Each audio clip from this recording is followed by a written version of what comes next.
Welcome back to Liquid Lunch. It's me, Hugh, and now we have Jen as a co-host instead of Jen, and then Jen, who was the co-host, is now the guest. Yes. Right, Jen and Jen? Yes. Makes it easy. Thank you.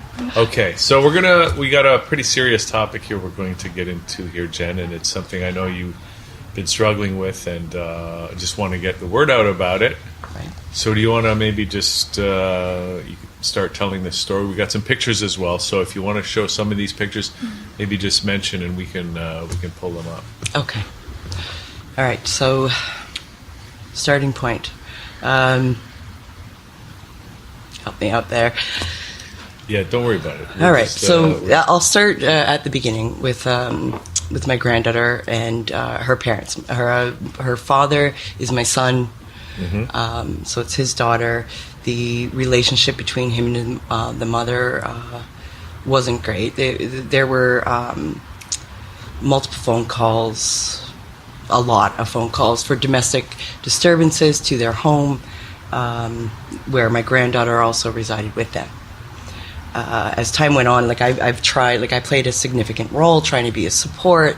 They're young parents. I understand. I did what I could to help. Right. I wanted to give them what they needed so that they could be, good parents. Mm-hmm. Things progressively got worse. A lot of it I didn't understand where it was coming from. It seemed, a bit extreme. There were a lot of times. I had my granddaughter left at my door by her mother, just left in her stroller at my door. I called the police. That's a documented abandonment there. They would fight and everything. She's run from her daughter. I was coming up behind her, and she just took off, leaving the daughter in, So more than once? More than once. Just running away, leaving her. And then, of course, the issues between my son and her. They progressively got worse. CAS was involved. They were closing the case. And again, like I said, things in the home were progressively getting worse. So I felt that my granddaughter's well-being, was in that she was in danger. This wasn't healthy. Primary concern here is your granddaughter's is my granddaughter, right? Well-being. And at this point, I decided to intervene and take her out. I had been, as close to the situation as I could be, but the moment I felt that it was too extreme, I stepped in. But at the same time, CAS was closing the case, and understand that there had been a lot of phone calls made to the police for domestic disturbances. So in other words, they were closing the case, but the problem wasn't getting better. Right, it was getting worse. Yeah. On the way to bringing my granddaughter to me, the child's mother assaulted, my son, the father. I'm trying to keep names. She assaulted him. Somebody saw. She got charged for assault on my son, and so now I have the granddaughter in my care. She was charged. She went through court and everything for that. They finally split. My son was really kind of damaged by the whole thing. And disappeared. He kind of went, off the rails a bit. He basically was out of the picture for quite some time, which was probably better. He wasn't in a state to really help or do anything, and I knew that. So yeah, he wasn't around for quite some time. In the meantime, the visitations were set up where, between me and the mom, it was the CAS had done what was called a voluntary order. So it's the parents voluntarily allowing me to have, guardianship or whatever. The child's in my care. Right. That is probably, and I didn't know at the time, the biggest mistake is that it was a voluntary. I should no courts involved, nothing like that.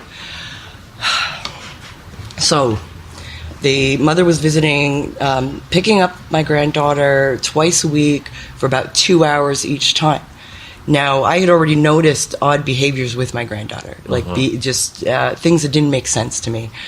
And as the visits kept going, her behaviors regressed, became worse, becoming very aggressive.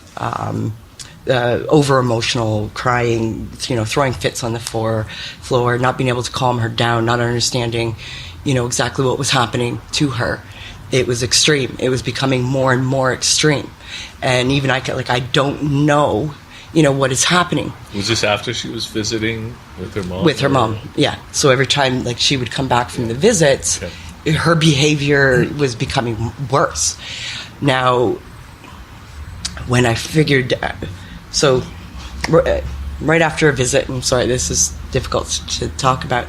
So after the visit, I was changing her diaper. She was just over, maybe close to 2.5 at this point. And she was in my care this was in March, since the November, pretty much in November. So the visits had gone on. So I'm changing her diaper, and I noticed that there's a boo-boo, right? I said, it just, I can't, the specific words I said was, it looks like you have a boo-boo. Did you get a boo-boo? Mm-hmm. And meaning, in her diaper, because I knew something was off here. Like an injury. Right. It was, at the time, I didn't know how to explain it. Mm-hmm. Because when things are normal, mm-hmm. you're really not paying attention. Mm-hmm. And then suddenly things aren't. And you don't know specifically why. You just, they're not right. Mm-hmm. Later, after, I won't jump ahead. So I call CAS.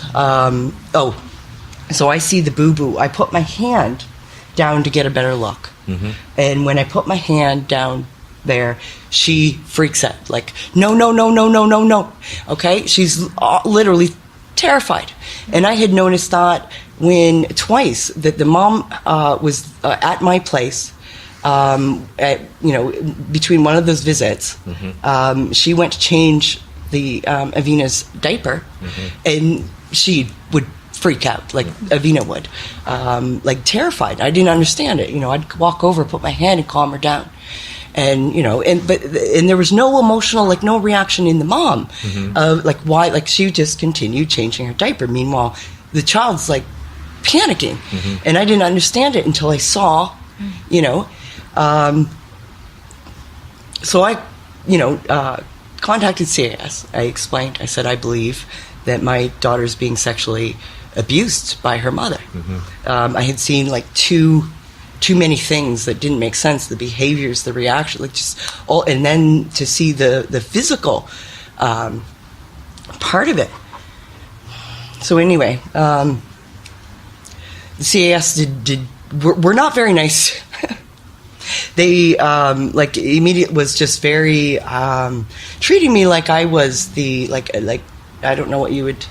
Like you were the problem. Right. I was the problem. How dare I accuse? Mm-hmm. And it's because, I'm, it's not something that because it's serious, right? This, and I think this is the problem that's coming up, is just I'm as close to this child as anybody else. Mm-hmm. I know everything about her mannerisms, the way she moves, her tones, her behaviors. I know everything about this child.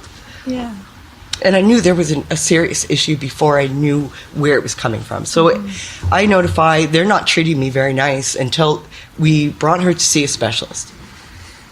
At the specialist, there was no definitive physical proof, meaning no scarring. Nothing that can definitively say, yes, she's being sexually abused. So that's okay.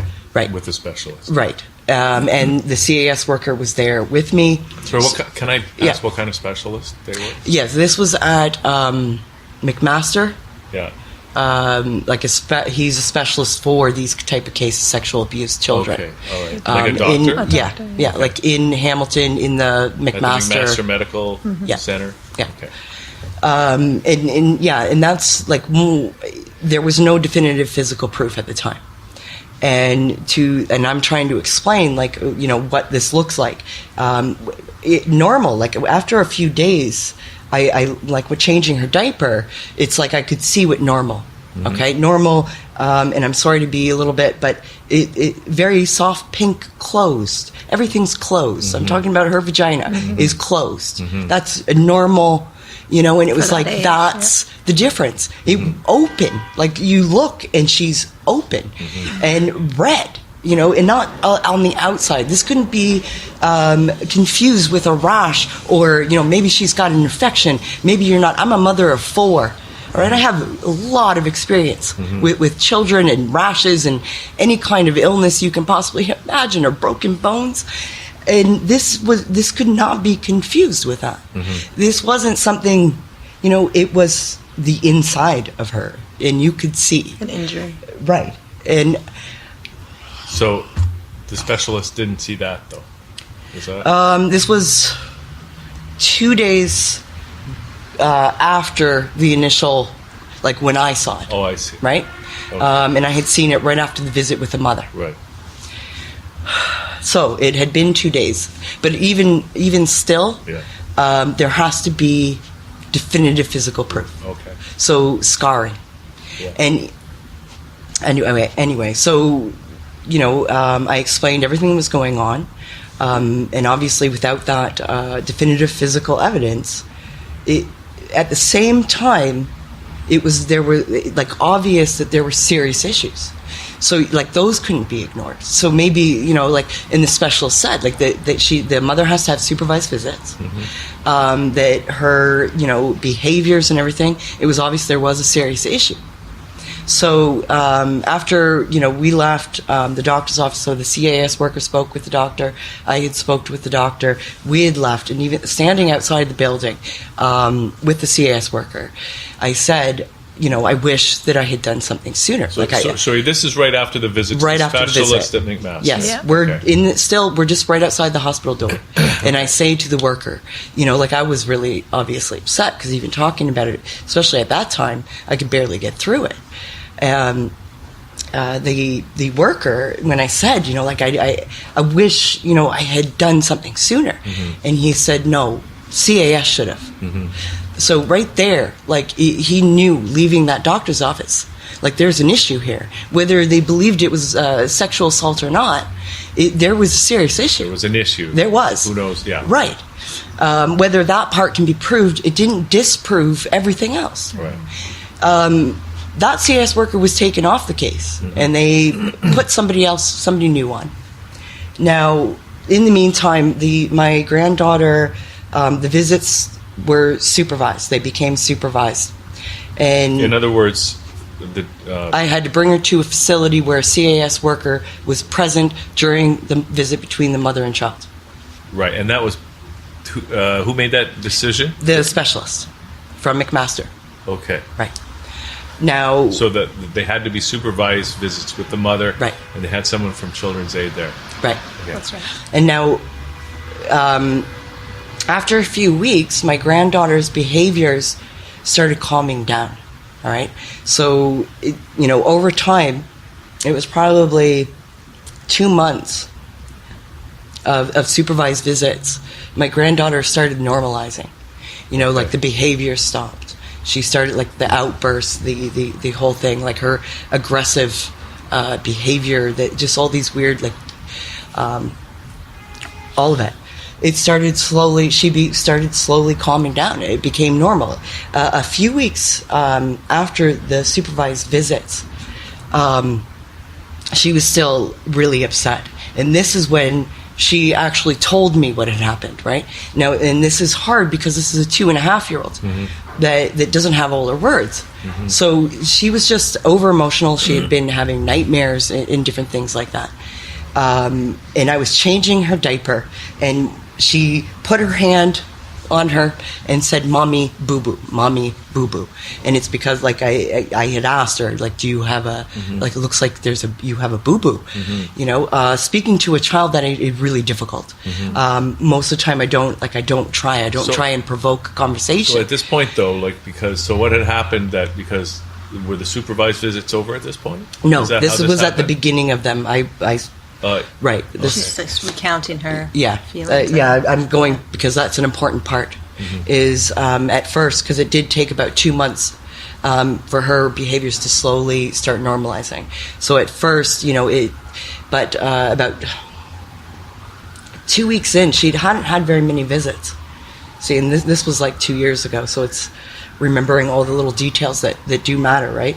So she had it was her second visit with her mom since they had been supervised. So it was 2 weeks in, I think. 2 weeks in, when she still, nightmares were happening, and over emotional, especially after her visits, not eating. She would go periods of time without eating, like all these, and these are all the behaviors that slowly started changing. But this was about 2 weeks, and that was when she was very over emotional all day. And when I changed her diaper, that's when she started like, "Mommy, boo boo," and she's putting her hand, showing me where the boo boo. And it, like I said, at 2.5, she didn't have very many words to use. It's very difficult. And I tried, like I spoke to the CAS, explaining, like I explained everything, and everything that I was seeing and dealing with. But at 2.5, it'd be odd for her to say that if it hadn't happened, right? Because where would she have that point of reference? That's strange, right? Yeah. Well, all of it was, right? That's the problem. There were issues. She's telling you they what weren't happened to her. investigated and looked at. So about 4 weeks, about 2 months, and she slowly started normalizing, like the behaviors, eating now after the supervised. In other words, she wasn't left alone with her. Right. Safe. Okay. Right. And after time, she started feeling safe. Yeah. Yeah. The outburst stopped. She started eating. Like all these little things started changing. She wasn't aggressive and just so many different behaviors. Like screaming on the floor for an hour. Like very hard to witness. Everything that I've witnessed, I don't even know how I'm here. So, this.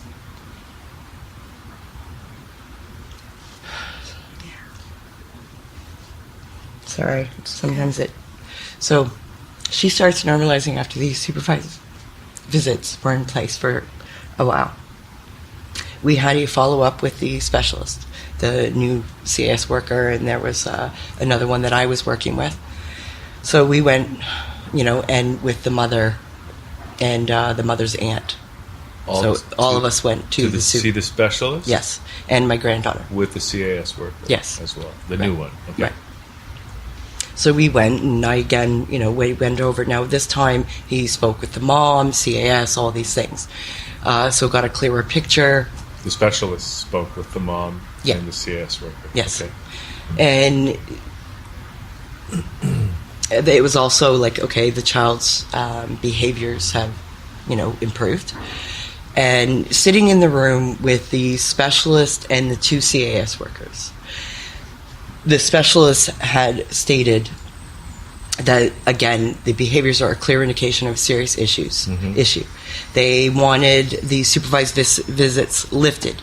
Who did? The CAS. He said, you don't change what's working. So she's improving. Right. You don't change it. And that they should, under no circumstances, return the child to the mother unless the mother has specific therapy. And I don't remember, like psychotherapy. It was a specific therapy. Right. Just by like the responses that were given with the questions. So this was the doctor. This was the doctor to the children's aid Yes. workers, 2 of them. This is the 2 of them. recommendation. Not the original one. Not the original one, because they put the new one on. That the things shouldn't be changed unless the mother gets some kind of specific therapy. Okay. Right. And that the behaviors were a clear indication, that the supervised visits were working, that not to change that they needed to do their job and investigate it, because nothing had been investigated. They actually don't come to me for anything, even though the child's in my care, and they don't know anything that's going on with me and her, like the entire time. It's the only things that were known were things that I brought to them, asking, look at this, please. Now, following that, the CAS decided that the supervised visits were going to be done with the mother's aunt, okay, and that the mother's aunt will do the therapy. So the aunt was going to be the supervisor and the therapy, visits, rather than a children's aid. Yes. Conflict of interest. And what perhaps. do you mean? And And that she was in charge of teaching the mother how to take care of the child. It was she's the therapist. Was there? I mean, not the therapist, but I mean she was. She was therapy? The one, right? That's what I mean. What therapy was? Did the doctor just approve read? Of this therapy? It was a specific therapy that CAS doesn't cover. All right, that's what they say. What was the therapy we that don't. Was being delivered here. The aunt can redirect her and tell her, no, that's not So the it's right not way to therapy. do. Yeah. No, it's Okay. just redirecting and what. So this is what Children's Aid said. This is what Children's Aid said. And the doctor, specialist, were Yeah, they involved in this? No, not anymore. Okay. Because they make the recommendations, and then CS decided how Right. they were going to, Deal with it. yeah, Right. Right. different way. Right. And so the first thing they did was have the supervised visits done by the mother's aunt. As soon as this started, the behavior started regressing. All right. And it progressively got worse. And when she was being returned to me, from the aunt, right, she was traumatized. And I don't mean like this child was seriously traumatized. And every time that she was brought back to me, she was like not even in the right state, screaming and crying, and like I do have videos. So And also, I took her at one point because the mother was gaining access to the child on her own, alone. There was one of the nights that when she was returned, again changing her diaper. I noticed. I brought her to the hospital. Again, they took pictures and sent those to the specialist. Again, there was no definitive physical proof. And now at this point, the behaviors are regressing. She's being returned to me in a state that is, yeah. So let me ask you. So the supervised visits before with the Children's Aid worker, Yeah. where were they and how long were those visits? They were in a facility, like a open room with toys. The CAS workers never out of sight. But was it a school or was it a? This was Children's actually Aid? in a building, it's called the Slovak Village. Okay. So it's an apartment building, but they have CAS on site, and they I have see. a Okay. right. So then after this change in the supervised visits where the aunt was supervising, where were those visits? And how In the long- aunt's home. How long were those visits? They were running from 2:00 in the afternoon to 7 at night. Okay. How often? Twice a week. Okay. And then she began having an overnight visit on the weekend. Okay. Yeah. All right. And then now we do have some pictures here. Should Yeah. we? I mean, you just mentioned at one point she came back. She was in a bad state. You took her to the hospital. Is that when these pictures were taken? No, actually, that'll come up in shortly, because this is when after. That's what I'm coming up to. Is they decided that even though They being who? the CAS, Okay. I spoke to them many times saying, look, her behaviors are regressing. She's starting to, like I tried to explain, and they said, oh, that's because she misses her mom. All right. No. I mean, there's a huge difference between post-traumatic stress and terror than, in being traumatized, then, she has separation anxiety. There's a huge difference. But that's what they were pushing, was separation anxiety. Now, on top of that, there was, I think, twice that I knew, that the mom did not have access to her, alone. There were 2 visits. And when she was returned, she was not traumatized. Okay? So it had nothing to do with separation anxiety. I mean, just in the behaviors alone, you could see that. It was clear. But even still, there were, I think, twice that that the mother did not have alone access. And that she was returned fine. She wasn't traumatized. She was fine. As fine as... Well, who was she with when her mother wasn't there? With the aunt and the mom. That, you mean that time. The one time the mom didn't show up, that's why I knew she didn't have access, and the child, she was fine. She was normal. The other time, they had gotten locked out of the house. So it was going to be a visit at the mother's house with the mother having a dinner or something like that. The mom ended up locked out of the house, so it never actually, happened. She never got alone time with her. Again, she was returned. She wasn't, in that same state. So I'm explaining all this to CAS. I mean, I'm at this point going out of my mind. They're telling me now that they're going to transition the mother. Now, the child's been with me for 11 months, and they're going to transition her back to her mother in 3 weeks.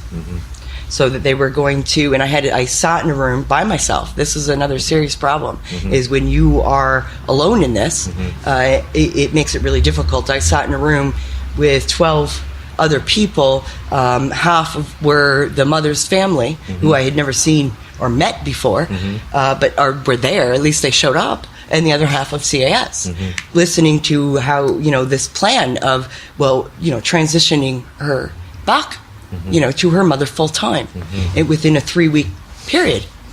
And all these behavior, all these things are getting worse, and they're not listening. They went against everything that the specialist had said in that room. Now that's documented. This isn't, this isn't hearsay. This is all documented stuff that can be pulled forward. The woman from the hospital, I spoke to her. They said they wouldn't even return her phone calls. That's woman? The woman that I brought Avina to the hospital after one of the visits, and I noticed again that there, like the redness, like the open. So I brought her to the hospital.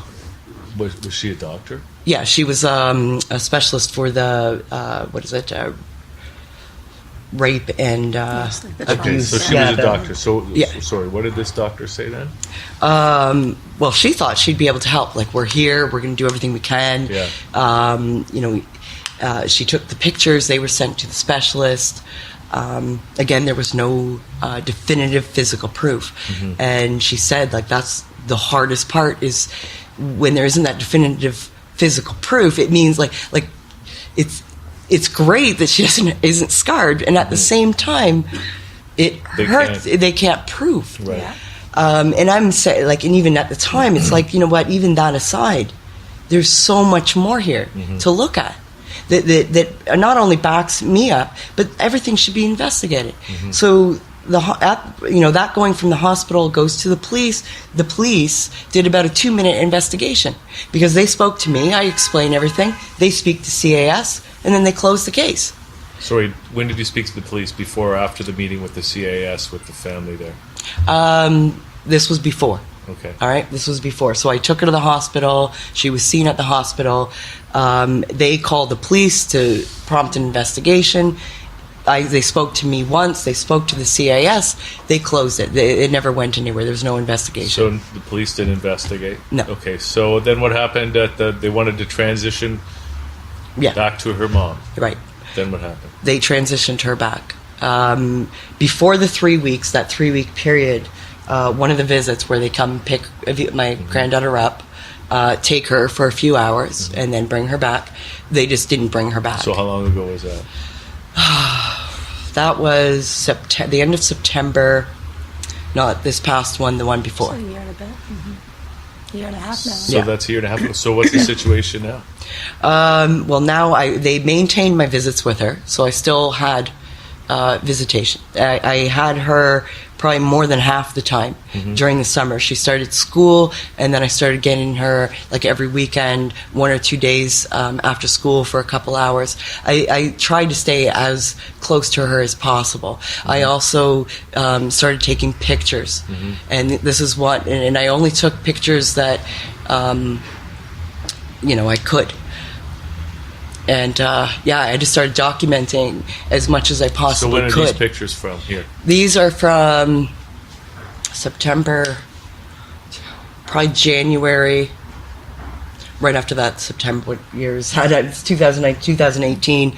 This began. I started taking pictures in about January. So what's the situation now then? Where does everything stand right now? Not great. So. Every one of my visits, I'm again witnessing all these same things, the behaviors, the Sorry, the how marks. often do you visit? She comes every to weekend. Visit you? Yeah. She spends the weekends with you. Yes, Friday through Sunday. And what kind of behaviors are you noticing? Inappropriate sexual behaviors. That I'm just not going to get into the explicit parts of that. Also the marks, the very blatant fingerprint marks on the child's legs and other parts of the body that are very consistent every time I get her. And again, I got her often. I would see her a couple times during the week. I had her on the weekends, and during the summer, she wasn't in school. She started school this year in September, so I had her a lot. I would. So I've been very involved and very close. So I just did all I could do was take pictures because they were consistent. I have pictures that go over, almost about a year. They're still there. You can find them on her every single time I visit. There's still these finger marks. They've lightened up a bit, so they're not as dark as they were, especially in the beginning. The sexual behaviors have gotten worse. Like outbursts and over emotional. Like when she knows she has to go home, she becomes very, very emotional. She doesn't talk. I don't provoke her to talk. I just pay attention.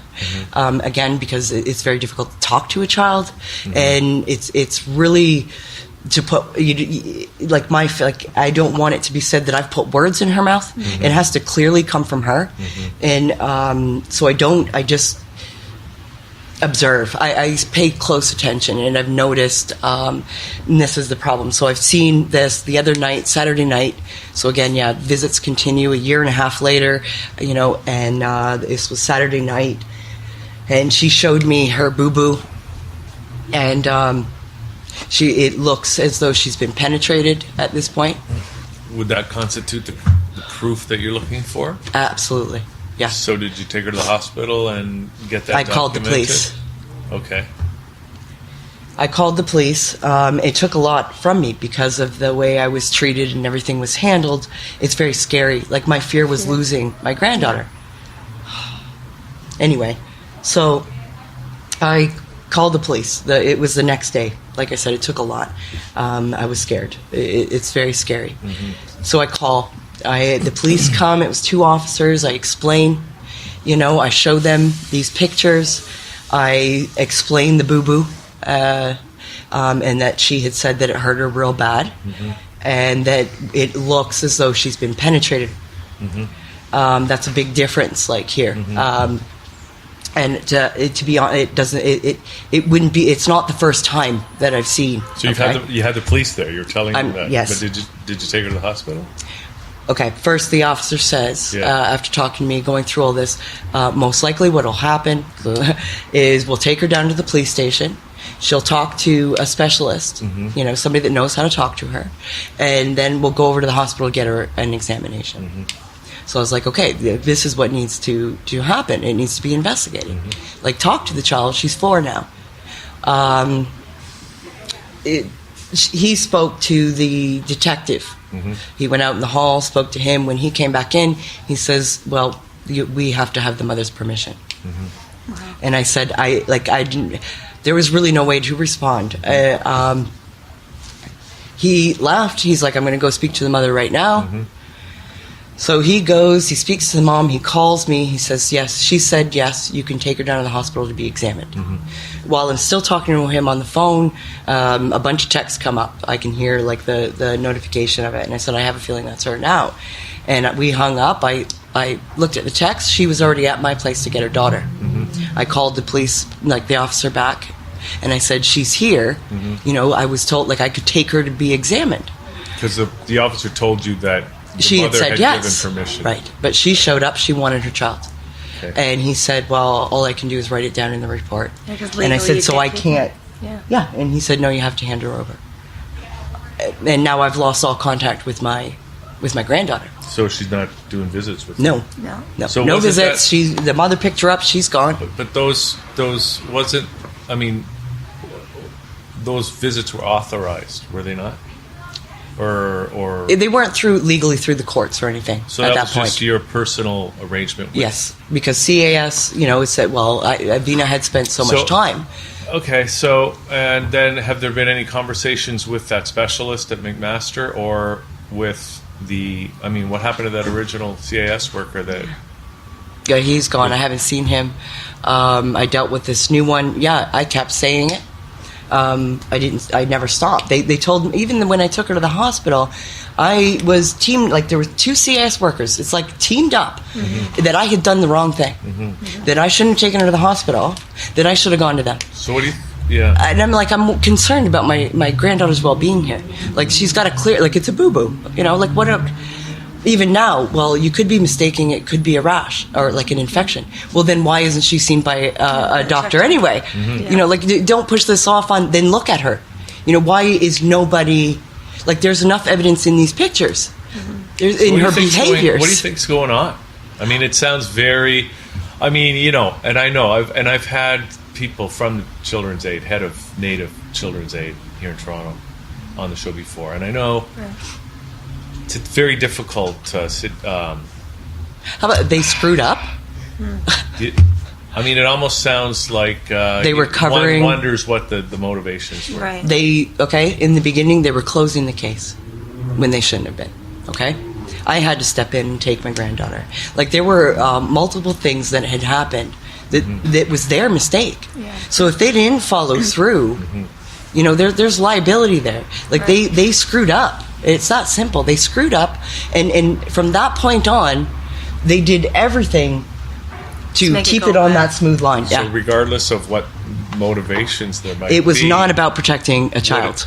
Right. In other words, it's like the opposite of opposite. Right. Well, they haven't done their due diilligence as far as. But it's been the investigating. Opposite. Like, I've been victimized through it. I've been, you know, ganged up on and mistreated by it. Like, and why? Because I'm trying to protect my granddaughter. Yeah. You know, you're made to look crazy. I'm an over emotional, you know, grandma who's overreacting. You know, this is what they use. I was told because I was emotional there was something wrong, that it must have been something that had happened to me. Right. And I said, but I haven't been sexually abused. This is my granddaughter. So I mean, I'm just wondering. I mean, I need help is what I need. Yeah. I need people out there that can actually help me because I don't know what to do because the system, this process isn't working. I call the police and now I lose my granddaughter. See, and that's just the thing. It's like, you know, and we hear about this all the time, right?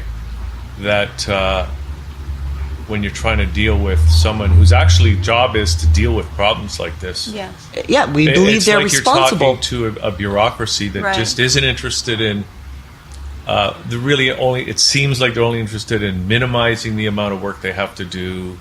Right. They don't want to complicate. Yeah, maintain the status quo. Yeah. They maintain funding. Right? Yeah. Funding, they get funding. Yeah, keep their money coming in. Yeah. And that applies to, and you know, I mean, it's a difficult situation. Because especially as a child, they need somebody to advocate for them, to have her voice, right? So you're trying to give her a voice. And well, that's the thing. Who else is going to? I've witnessed everything with her. There doesn't seem to be any process for people like yourself in this situation who are not getting the satisfaction and are seeing the situation. We can't shop around. There's CAS or nothing. It's not like you can go to a different store. I was told by the woman from the hospital that she says, unfortunately, you're screwed. Have you gone and talked to that specialist, though? No, I tried. I made phone calls. I did everything just to get in, to bring the videos and to explain what was going on, to explain the behaviors. I couldn't get in. I never got a response. It always had to be subpoenaed if it got to court. You know, that's how. I have since, like, I tried calling the woman from the hospital and asking her, and she doesn't even know. Right? Yeah. She's a doctor. Okay. Yeah. The rape and abuse specialists at the hospital there. I called her. I'm like, look, this is still happening. Like, I don't know, like, what, and she didn't know. Like, that's the problem. You know, like, everything. If the CAS says it goes, that's it. There's no. I called, and this is the thing. You know, because I'm told, you know, write your MP or your mayor or I wrote the MP, I wrote the mayor, I wrote Ottawa Human Rights. I contacted every agency in Brantford. I have not just sat there and allowed it to happen. I tried every route and got shut down every direction I went in. Because they wouldn't even look at it. It's like, no, I'm sorry, there's nothing we can do. I understand where you're coming from, but there's nothing I can do. If the CAS is involved, there's nothing I can do. I can't file for custody and take this into the courts because CAS is involved. So I can't even get legal aid in order to help me because, like, if I could have had a lawyer through that process, there's enough documented proof that this wouldn't have happened. But it is. And now I've got this, like, my granddaughter, who is my entire world. And I have to... There's a difference when you suspect than when you know. Yes. I've witnessed it all. Like, this isn't something that I'm overreacting, or I know what's happening. Mm-hmm. And my granddaughter... Well, she's told you. With her own words even, right? Yeah.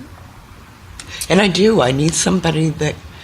I have love and support, but I need more. I need help. And I don't know where to turn to. That's why I'm here. Mm-hmm. Because I don't know the answer. I don't know how to protect her. I don't know how to do it. Okay, Jen. All right. So... Even coming on, you're afraid that you're going to get in trouble. Yeah. So maybe somebody watching this can help in some way. I don't know. I mean, the one thing I'm thinking is I don't know. I mean, I know it's so difficult. You try to get through to somebody who's supposed to be in a position to help, and you run into the bureaucracy, right? Right. It's a blatant disregard for the well-being of a child. Yeah. It's blatant. Okay, so maybe somebody can help. That's what I'm hoping. Maybe somebody that's watching this. Yeah. If what's the best way for somebody who maybe can help? How can they get in touch with you? By phone. Okay. By phone. If I can post the number up.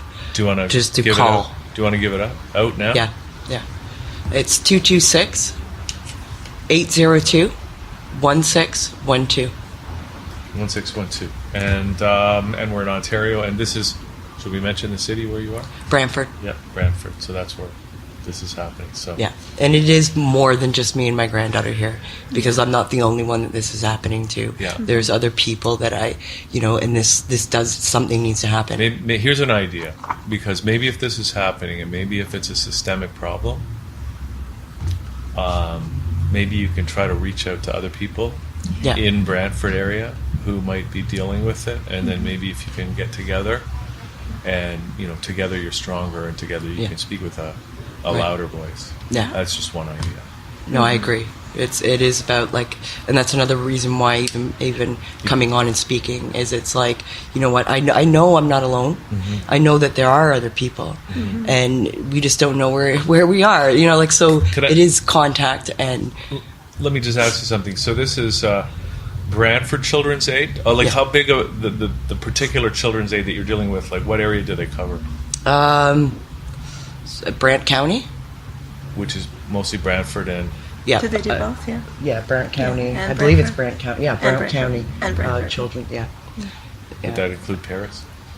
I believe it's part of Brant is part of. Yeah. Okay. Yeah. All right. It would. Okay, Jen. All right. Well, thanks for coming in and telling your story. Thank you. Okay. Yeah. All right. Thank you. And Jen, thanks for. Thank you. Thanks for having us. The support. Yeah. Thank you. Yeah, it is about support. Mm-hmm. All right. We're going to take a little break. It's liquidlaunchthatchannel.com. We're going to be back. We've got some pyramids happening. So stay with us. Thanks.